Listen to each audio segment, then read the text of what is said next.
Hello friends, அனைவருக்கும் வணக்கம். இன்னைக்கு என்ன வீடியோவில் பார்க்க போகிறீங்கன்னா, நான் காலையிலே கிச்சனுக்கு வந்தாச்சுங்க. இன்னைக்கு ஒரு சாம்பார் தான் செய்யலான் இருக்கேன். அட்டகாசமான சாம்பார் வைக்கலான் இருக்கேன். வாங்க. என்ன சாம்பார்னா முருங்கைக்கீரை தாங்க. எனக்கு ரொம்ப பிடிச்ச முருங்கைக்கீரை சாம்பார். முருங்கைக்கீரை எப்படினாலும் உடம்புல ஒரு சேர்த்திக்கணுங்க. சூப்பாவோ, பொரியலாவோ, குழம்பாவோ, கூட்டாவோ எப்படினாலும் முருங்கைக்கீரையை சேர்த்துக்கிட்டிங்கன்னா ரொம்ப நல்லது. முருங்கைக்கீரை நம்ம வீட்லேயே இருக்குது, அடிக்கடிக்க செஞ்சுக்கிறது. நான் உங்களுக்கு தெரியும், நான் முருங்கைக்கீரை எப்படியாவது சேர்த்திடுவேன் வாரத்தில் ஒரு நாள். இன்றைக்கி பார்த்திங்கன்னா சாம்பார் வைக்கலான் இருக்கேன். சரி, ரொம்ப நாளாக ஒருத்தர் கேட்டாங்க முருங்கைக்கீரை எப்படி சாம்பார் வைக்கிறதுன்ட்டு. அவங்களுக்கு ஏற்கனவே வீடியோ பாருங்கன்னு, சரி இன்றைக்கி செய்ய போகிறோம் அப்படியே வீடியோ போட்டுடலான்ட்டு தான் செய்ய போகிறேன். வாங்க எப்படி செய்கிறதுன்னு பார்க்கலாம். இப்போ தான் முதல் சேனல் பார்த்தீங்கன்னா சப்ஸ்கிரைப் பண்ணிவிட்டு வாங்க, வீடியோக்குள்ளே போகலாம். துவரம் பருப்பு எடுத்திருக்கேங்க. துவரம் பருப்பும் ஒரு சின்ன கப்பு நிறைய பாசி பருப்பும் பார்த்திங்கன்னா பாசி பருப்பு எடுத்திருக்கேன். இப்போ இதை ரெண்டும் எல்லாம் ஒன்றா கலந்து அலம்பிட்டு குக்கரில் எப்பவும் போல் ஒரு 3 விசில் 4 விசில் நல்லா வேக வச்சு எடுத்துக்கலாங்க. கழுவிட்டு வந்துடலாம். இப்போ பார்த்திங்கன்னா நான் பெரிய வெங்காயம் மலை வெங்காயத்தை நல்ல ஒரு பெரிய வெங்காயம் அரிஞ்சு வச்சுருக்கேன். தக்காளி அரிஞ்சு வச்சுருக்கேன். தேங்காய் ஒரு 5-6 ஸ்லைஸ், ஒரு 1/4 மூடி எடுத்து வச்சுருக்கேன். கீரையை நல்லா அலம்பி கிள்ளி வச்சுருக்கேன் பாருங்கள். நான் கொஞ்சம் குச்சியாக தான் போடுவேன். எங்கள் அம்மா அப்படி தான் போடுவாங்க. தனித்தனி இலையாக நான் போட மாட்டேன். இளங்குச்சி தானன்ட்டு நான் போட்டுருவேன். இலையாக இருக்கிறத ஃப்ரெஷ்ஷாக மரத்துலேருந்து பறிச்சுட்டு வந்தேங்க. சூப்பராக இருக்கும் பாருங்கள். நல்லா கழுவி கொண்டு வந்து வச்சுருக்கேன். இப்போது நம்ம குக்கரில் வச்சு விசில் எடுத்துக்கலாங்க. முருங்கைக்கீரையெல்லாம் அவ்வளோ டேஸ்ட்டு தெரியுங்களா. ராகி வடைக்கெல்லாம் போட்டிங்கன்னா அவ்வளோ நல்லா இருக்கும் சரிங்களா.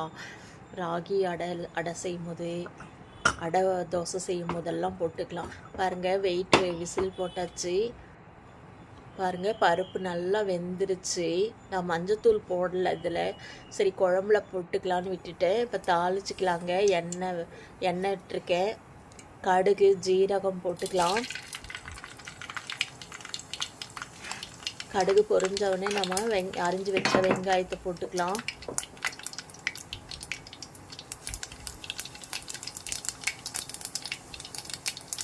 வீட்டுக்கு ஒரு மரம் வளர்க்கணும்னு சொல்கிறாங்க. ஆனால் முருங்கை மரத்தை நீங்கள் கண்டிப்பாக ஒரு மாடியில் ஒரு குச்சாவது ஒரு தொட்டியில் வைங்க. அந்த கீரை நமக்கு ரொம்ப யூஸ்ஃபுல்லாக இருக்கும். நல்லா வெங்காயம் வணங்கிருச்சு. இப்போ தக்காளி போட்டுக்கலாம். நானே இடம் இல்லாமல் தொட்டியில் அங்கே இங்கே தாங்க வச்சுருக்கேன். எல்லாமே வெட்டி எடுத்தாச்சு. மரம் அவ்வளோ பெருசாக இருக்கும். எங்கள் காயும் அவ்வளோ நீளமாக இருக்கும். இப்போ பார்த்திங்கன்னா கீரைக்கே நானே அங்கே எங்கேன்னு கேட்டு தான் வாங்கி செஞ்சிட்ருக்கேன். இப்போ கூட பார்த்திங்கன்னா ஒரு தொட்டியில் தான் வச்சுருக்கேன். சைடில் ஒரு இடத்துலையும் தொட்டிலையும் வச்சுருக்கேன். இப்போ தக்காளி வணங்கினவுடனே நம்ம உப்பு போட்டுக்கலாம்.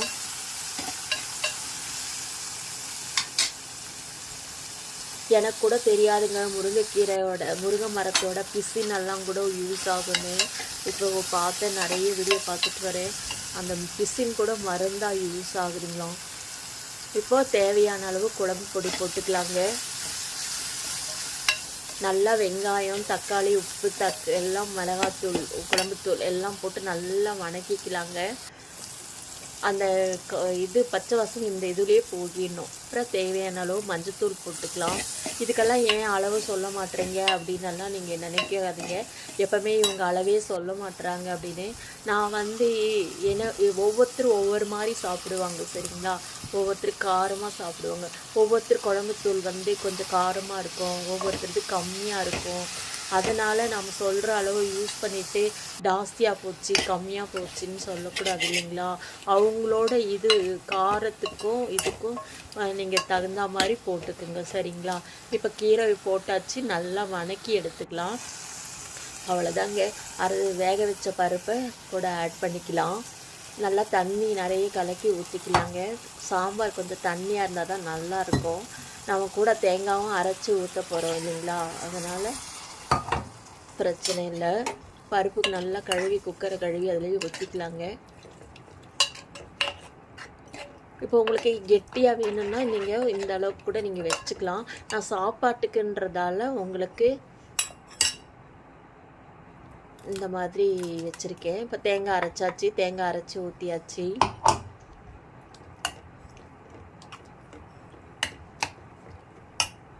எவ்வளோ வேணுமோ தேவையான அளவு தண்ணி விட்டுக்கலாங்க. உப்பு பத்தலைன்னா உப்பு போட்டுக்கலாம். அவ்வளோதாங்க. சாம்பார் சூப்பராக ரெடி ஆகிடுச்சு. முருங்கைக்கீரை சாம்பார், அருமையான சாம்பார். ஈஸியாக செஞ்சிடலாங்க. நிறைய நேரம் கூட வேண்டியதே இல்லை. கீரை மட்டும் கொஞ்சம் க்ளீன் பண்ணி வச்சுக்கிட்டா போதும். தேவையான அளவு நம்ம திக்னஸ் வச்சுக்கலாம். சாம்பார் பார்த்தாவே உங்களுக்கு தெரியும். சிலதெல்லாம் நம்ம பார்வையிலேயே இது டேஸ்ட்டாக இருக்குமா இருக்காதான்றது அளவுக்கு தெரியும். நான் அப்படி தாங்க கண்டுபிடிப்பேன். அந்த பார்க்கும்போதே அது எப்படி இருக்கும் அப்படின்ட்டு. அந்த மாதிரி தான் பார்த்தவனே தெரியுது. பார்த்திங்களா, அந்த சாம்பார் சூப்பராக இருக்கும்ன்ட்டு. அவ்வளோ பிரமாதமாக இருக்குங்க. ஒரு கொதிக்கிட்டோம். அந்த பச்சை வாசமெல்லாம் போகட்டும். தண்ணியை நிறைய விட்டுருக்கோம் இல்லைங்களா, நல்லா கொதித்து வரட்டும். அவ்வளோதாங்க. இப்போல்லாம் சமையல் ரொம்ப ஈஸியாக செஞ்சிடலாங்க. ஒவ்வொன்றும் பார்த்திங்கன்னா ரெடி பண்ணிட்டா போதும், கொஞ்ச நேரத்தில் செஞ்சு முடிச்சிடலாம். சூப்பரான முருங்கைக்கீரை சாம்பார் ரெடிங்க.